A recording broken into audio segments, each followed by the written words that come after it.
psychotherapy, change typically occurs in three primary ways. These are cognitive insight, emotional repair, and relational practice. So let's break these down.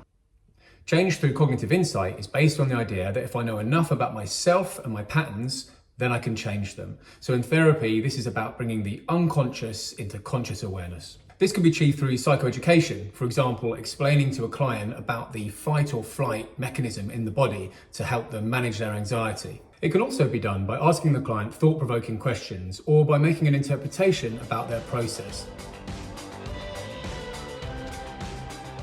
Emotional repair happens when the therapist provides the client with a little bit of what they missed out on as a child. This might include listening intently, avoiding judgment, helping the client to work through difficult emotions, and maybe challenging them appropriately. While this is intangible and hard to measure, most people are familiar with the idea that a new supportive relationship can be profoundly healing.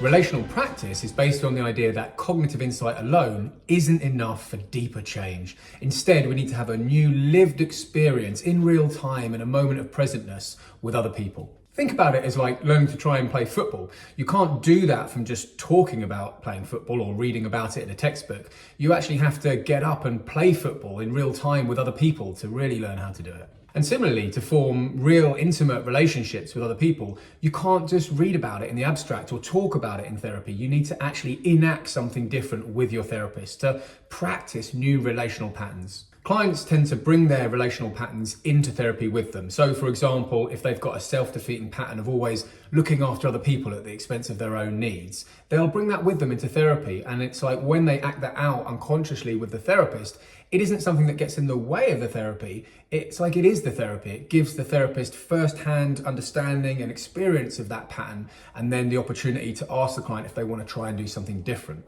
In this way, the therapy room becomes a little bit like a relational laboratory where clients have the opportunity to practice new ways of being, new relational patterns, being able to receive different types of feedback and honesty that they wouldn't normally get in their everyday life.